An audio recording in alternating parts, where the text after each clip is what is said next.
Please be advised that this recorded webinar has been edited from its original format, which may have included a product demo and other engagement features.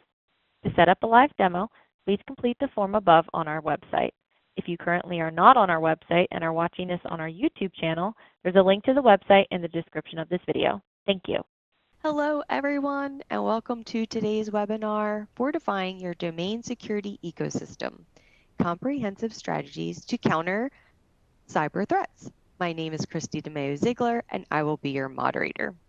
Quinn Taggart is a product coach for digital brand services and assists clients in the area of online brand and cybersecurity strategy. Quinn has been with CSC for over 20 years, and his wealth of experience and knowledge is appreciated by brand owners as he helps them to better understand their evolving digital asset portfolio and minimizes their risk. And with that, let's welcome Quinn. Thanks, Kirsty, and thanks everybody for joining in today. We've got a lot to cover in the half hour that we have together, so just want to kind of roll through and get right into it. One of the key aspects that a lot of people ask about is what's the difference? If registrar is a registrar, they can register domains. Do I really care who that might be with? Now, certainly price point is one of the key factors that a lot of folks will look at, but really when it comes down to brass tacks, the big difference is in the behind the scenes. And, in comparing a consumer grade registrar with an enterprise class registrar, one of the key factors, of course, is how that back end is working for you. Now, most consumer grade registrars, the reason they can offer the price point that they can is because they're all about automation. You put your credit card on file, and that's a key factor as well to consider. You put your credit card on file, and then it's all automated and behind, which means there are some extensions on a global scale that they're not equipped to be able to handle. There's also some security features that are available that are manually oriented that they're not going to be able to handle as well. Registry lock, I'm sure most of you are well familiar with that terminology. Registry lock is another one of those key factors. It's a manual process, and so because of that, a lot of the consumer grade registrars just are not equipped to be able to deal with that. One of the other key factors, of course, as well, is access-based management in the account. So having different users assigned different level of access to the portfolio and what sort of things they're allowed to do. You typically don't get that kind of access controls when it comes to your consumer-based registrars. But one of those key factors, as I mentioned a minute ago, was it's all about the credit card and the credit card on file. That does pose some inherent risks when it comes to, all right, well, the credit card expires, or let's say the person that has the credit card doesn't work there anymore. Who has access? How do you get the ability to go in and do the renewals if you don't have the ability to even get into the account? So one of the key factors, of course, when you're looking at your registrar is what are they doing for you behind the scenes? How is their security posture configured? What sort of things are they doing to make sure your data and your position is safe? Typically, your enterprise class registrars like CSC, they're going to be able to bill you. You can pay by credit card, I suppose, if you want to, but for the most part, it's invoice. It's real business to business kind of scenarios. The expertise, the support staff, DNS management, security, governance, cybersecurity, all those key factors are going to come into play when you're looking at your registrar. So, choose carefully. And if you have any questions on that sort of thing, of course, you can always reach out and chat with anybody on the CSC team. But even doing your own research online, you can see the real big difference. There's not a lot of what we consider to be enterprise class registrars out there. So it's a pretty easy comparison. When we look in the processes, the people and the technology, if we dig in a little deeper on that, when we look at processes alone, you've got to be up to speed on what ICANN is doing. You got to have a full accounting of all the domains and domain name systems, written request mandates, data and general practice protection. So of course, as we talk about GDPR and other privacy initiatives on a global scale, got to be on top of all of those so that you don't run afoul of any of that. It's not just us as a registrar running afoul, it's you alone as well. And one of the big keys, of course, is the registry locks. Knowing your customer, it's one of the key factors for us with the people side of things here at CSE. Having global 24/7, 365 in-house support is also key. We don't farm out our support. It's real people support. And the people that are answering the phones, they're not just taking a message and get back to you. They're people that are actually doing the work on the front end. So they're going to be able to assist you right then and there and not have to call you back in half an hour once they finally find somebody that can actually do the work. And of course, regular cybersecurity staff training. From the technology side, one of the key factors, of course, SOC 2 compliance, ISO 27001 accredited data centers, third-party penetration testing, all of that kind of stuff is really important to make sure that your supply chain is kept up to speed. In the middle of all of that, of course, is CSC. That's the salesy part of our presentation for today. But realistically, do your research. Make sure you're dealing with somebody that's going to be able to support your activities.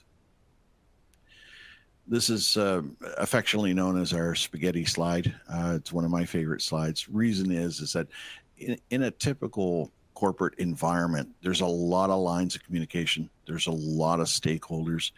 Not always are the stakeholders talking to each other. Anecdotally, I was working with a large banking client, and we went in to chat with them about different things, and we managed to get all the different stakeholders together: IT, security, brand management, marketing, as well as the legal team. And even though they were in the same city, they had never really chatted with each other. They were all kind of doing their own thing, and if the lines intersected, then so be it. But for the most part, they didn't have a conversation going, and certainly we encourage that. But as you can see, where everybody's trying to manage things on their own in this slide, there's a lot of lines going in a lot of different directions, and they don't always intersect with each other and come out with the common goals. Where CSE can excel and inject ourselves into this sort of arrangement is we run middleman.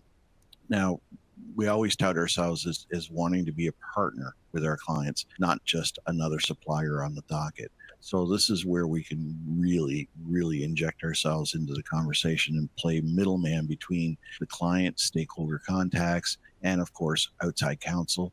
Always important to make sure that you've got the lawyers and the outside counsel involved. But we're able to handle a lot of these intermediate steps with the expertise of our team. One of the key things that we've researched over the years is how much domains work is being done by our client contacts. A lot of our client contacts are in a variety of different teams. They're in marketing, or they're in branding, or they're in intellectual property, or they're in the IT side. It really is a mixed bag. There's no one team that's going to handle domains within an organization. But one thing that does stand out is that a lot of these folks have other things to do. And so anywhere between 5 and 7% roughly of people's days are related towards domains and domain related activities. It's not a lot of time, and it's certainly not a lot of time to be able to go and get yourself up to speed and consider yourself an expert or a subject matter expert on domains and domain activities. And that's where CSC excels as far as the partnership side of things goes. Domains are 110% of what we do in a run of a day. Leverage the team, this is what we're here for. And I can probably count on one hand the number of clients that have dedicated domains teams. There are some that have people that are engaged on domains, more than the average, but realistically, a lot of times they'll just utilize and leverage the support that CSE gives. Just a quick regurgitation of what the domain life cycle kind of looks like. Everything starts with an idea, hence the head. And that's where your domains are available to kind of start with. And then once your registrations are done, it's generally a cyclical effect where domains will come up for renewal, you'll renew them. We go back to start. They come up for renewal, you keep going through that teal active part of the circle of life over and over and over again until you're pretty much done with them. And the idea is that you never really, quote unquote, own a domain name. It's like a lease, meaning that as long as you keep up on your payments, it's yours and you can do with it as you please. You can sell it, or you can just drop it, whatever works for you when the life has ended. Then it's going to go into the expired state. It's going to go through some sort of a grace period. It really depends on the extension. It's going to go through a pending delete phase for 3, 4, 5 days, depending again on the extension. And it's going to be back out into the wild after that. One of the key things to remember when we go through this particular slide is that it goes back out into the wild. So if the domains contain your brand, if the domains are generic in nature, if they're short, like 2, 3, 4 characters long, anything along that line, there's a high likelihood that those names are going to get re-registered by somebody else as soon as they're dropped and available again. And that's the life cycle of domains. That's how it works. So caution, caution, caution in evaluating your portfolio to the point that you want to get rid of things out of your inventory. It's a heck of a lot more expensive to go chase a domain down that's infringing on your brand, and somebody's gone and put up a phishing site, or they've skinned your site out and duplicated it and are scamming people and so on. Those kinds of excessive activities are going to put you in a bit of an awkward spot reputationally. So what you want to try to be careful of in the beginning is realizing, all right, you know what, if it's only a few bucks for a .com renewal, that's probably a heck of a lot better than it is to go and let that go and have it show up in third-party hands. Now, of course, getting rid of domains out of your inventory is part of the life cycle. That's just the way things are. But for the ones that you're keeping, we'll focus on those for a second. One of the key aspects in looking at how your portfolio got to be where it is, it didn't get there overnight. It's evolved over time, right? Whether it's 5, 10, 15 years, whatever your life in the industry or in the corporate side of the world is, your portfolio has gotten to be where it is over time. And that's really important, because what you're going to find as you go through this is that there's going to be some situations where domains are outside of your management that contain your brands, and you're going to need to be able to identify those. Now, we'll talk about robust monitoring and enforcement and stuff in a separate piece, but realistically, what you're going to be on the lookout for is one of 3 categories typically. Localized registrations comes up a lot, especially in countries where they have a fully independent localized team. China comes to mind.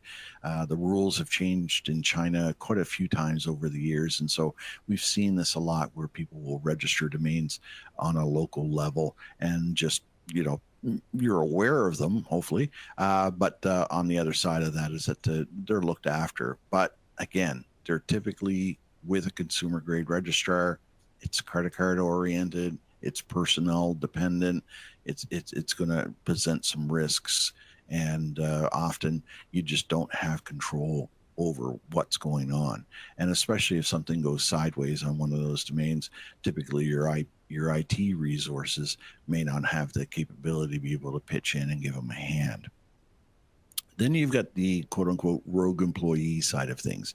Now, these are well-intended individuals. I'm not going to generalize and say what teams they may typically be under, but you know, people, oh, I got a project, oh, I'm going to go out and I'll go get this name, it's available, I'll go get it now, I'll put it on my credit card, and at least we've got it. But then it doesn't get consolidated into the central portfolio, whatever vendor you're using. So they typically will use their personal or team credit cards with consumer grade registrars. It's almost a given that that's going to happen. And those domains are typically forgotten, and usually until there's a problem. And then, of course, as I mentioned before, what if that person doesn't work there anymore? What happens if the credit card expires and all of a sudden you get a site offline? You can't renew the name. You can't get access to the account.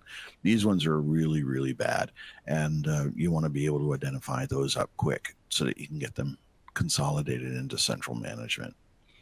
Then there's the fuzzy line between distributors and partners. Now, in a lot of cases, the distributors or partners assume they can register branded domains based on their relationship, and it's to support the joint efforts. But again, typically they're going to be using consumer grade registrars, often without informing you that they're actually doing this. This is where monitoring enforcement will pick up on these sorts of registrations, and then it's a bit of an awkward conversation that you might have to have with them in order to be able to get those names moved over and into centralized management. And without active monitoring, those names could remain undiscovered for quite some time. The rogue employees can usually be picked up. You can usually pick this up on expense reports or something along that line. It's going to trigger the fact that they've actually gone out and picked those up. When it comes to the localized registrations from the teams, they're typically going to have lines of communication into IT or whatever, because they'll need some resources. So those ones are usually fairly easy. It's the distributors, the partners, the franchisees. Those are the folks that typically are going to be undiscovered because they're not going to be using your details to go and register the domain names. They're going to be using their own. So it might not be as obvious. So when we look at the complexity behind the name, so each domain name within the portfolio has a multitude of individual elements that can be in different places at the same time. So the registrar, that's whoever manages the domain itself, whether it's CSC or not, that's the registrar. Now, below that, when we start to look at some of the technical aspects, they can go in a bunch of different directions as well. So the DNS host provider could be CSC, it could be something you're doing internally, could be a third party. Similar fashion for mail. You could be doing it internally. You could be using a third party to manage your domains, whether it's through Outlook or Gmail. You can do all of that kind of stuff, but that's separate from all of the other pieces. And then we have all of the security protocols that'll come into play as well. Registry locks are typically done, of course, via the registrar to the registry, so that's fine. But then when you look at DNSSEC, that's going to be driven through whoever your DNS host is. DMARC could be done through a company like Proofpoint or whatever. CAA records are something that you're going to put on to your domains internally. SSLs, again, another vendor or provider, and so on. So there's a lot of moving parts for your IT resources to kind of keep track of for each domain in your portfolio. So having preferred vendors and consolidated functions is extremely important. It's going to go a long ways to preserving your sanity, because you're not you're going to have concentrated efforts. So here's a checklist. I'm not going to go through all of these pieces, but a couple of the key things to kind of look at, DNS redundancy, that helps with downtime or any unforeseen incidents when it comes to your DNS. It's good to have a backup. Multi-lock or registry lock, that's a real key factor when it comes to making sure that if somebody's credentials are compromised, they can't make any changes. That's really important. Of course, using an enterprise class registrar, and then at the very end, when we look at 3D monitoring or enforcement services, a robust monitoring and enforcement package is really going to help save you from some of those surprises at the tail end. What can you do to help support your domain inventory and put your posture and your best foot forward as far as that part goes? Governance is always going to be a high level kind of stakeholder key factor. Having a domain policy. A domains council is also another key aspect, which is really good because that gets all of your key stakeholders together: IT, legal, marketing, brand management, etc. You want to make sure that everybody has a little seat at the table and a little something to say, because the domain inventory impacts everybody. You really need that stakeholder engagement. In the middle is going to be your tactical side of things, which is where your strategic alignment is going to be, making sure that trademarks talks to domains, and of course coordinates. There's a real key difference between trademarks and domains, and the real big aspect of it, of course, is that domains is on a first come, first served basis. Trademarks are not. You can have folks that have the exact same term trademarked, but in different industry classes. So one of my favorite ones on the North American side, of course, is Delta Airlines and Delta Faucets. Both have trademarks on Delta, but who deserves delta.com? And the answer is whoever got there first. It really is that simple. It sounds sarcastic when you say it, but it really is that simple. So it's really important to kind of coordinate those activities. When you file for a trademark, it can take a couple of years before the trademark gets registered. During those couple of years, if anybody's paying attention, it's public information. I can go and have a look at all trademark applications. By their nature, they need to be public because people can object to those trademark registrations before they even get to be registrations. And so as a result, coordinating with your trademark filings and the domain registrations is going to be real key. And that flows right into your strategy. Any new brands or TLD launches, it all goes back to the same thing.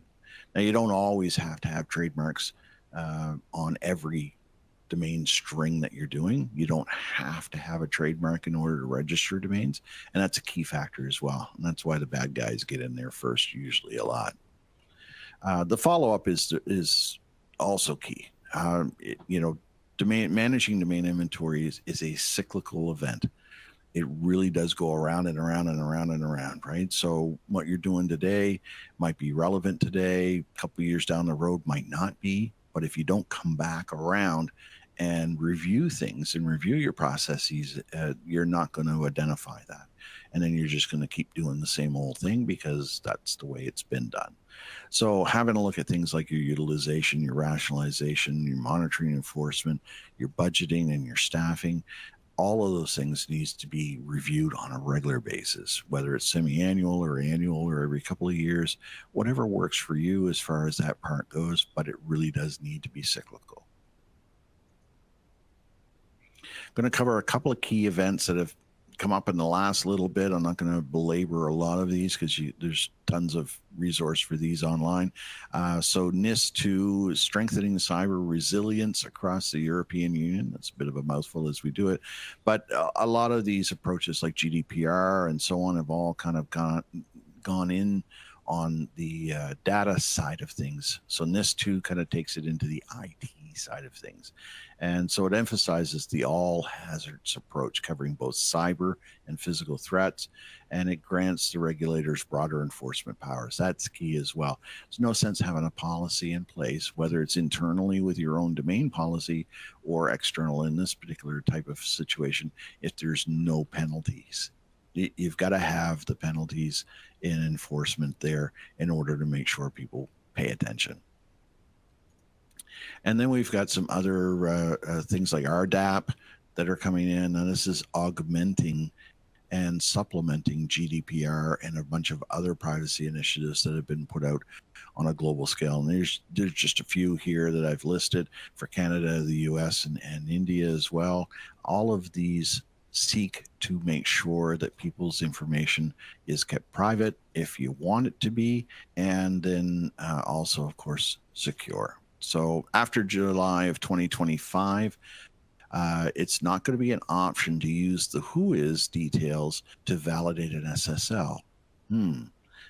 What's that going to do for a lot of folks as well? And that's one of the key things that we look at when we look at the WHOIS details that are on domains, is that what information is listed.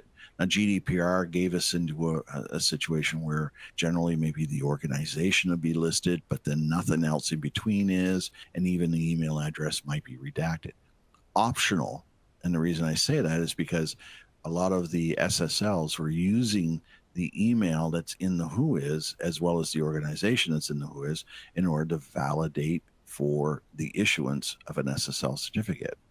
Well, they've made some changes in the SSL side of things. We'll cover that in a second, that are going to put that to bed. They're not going to do that anymore. So you're going to have to find another way to validate your SSLs.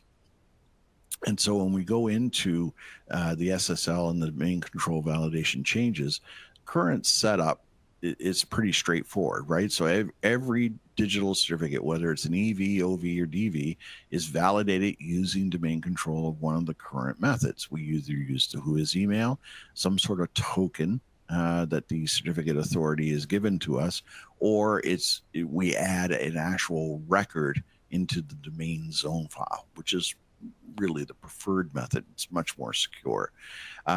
So the WHOIS email is no longer going to be an option after July 15th. That's really key. You're going to be only able to use the token or the DNS record approach. Now, certainly the web token is not a preferred part of the approach, simply because of the ability for people to just copy and paste it or intercept it along the way. The DNS record is going to be the preferred methodology. It's much more secure. You have control over the domain, you have control over the zone. That's where the security exists. So when we look at the dating, so March 15, 2026, they're going to drop the life cycle for certificates down to 200 days, then down to 100 days, then down to 100 days, or staying at 100 days, sorry, but DCV reuse is only going to be 10 days.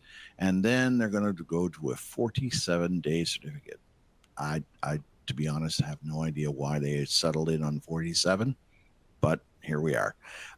So that's not going to happen until 2029. But if you don't start getting yourself into a cycle of managing this ahead of time, that's really going to creep up on you pretty quick.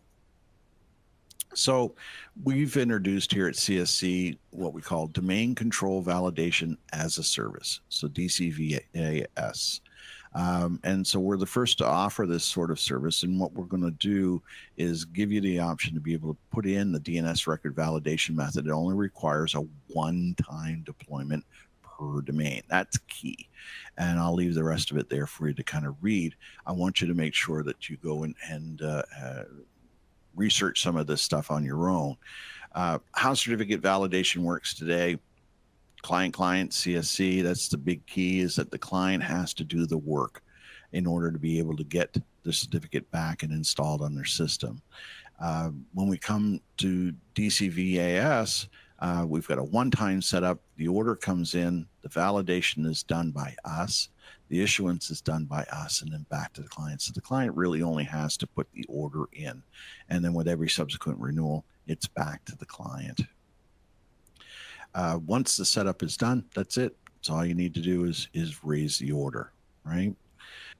The digital optimization plan, it really comes to pass. You don't have to do all these steps in order. We sort of put them in a reasonable order, but it doesn't have to be. It depends on where you are in your current process. It's really important for success factors to consolidate your outliers, monitor all the usage, and of course, engage the right stakeholders and partners internally to make sure that you've got those lines of communication.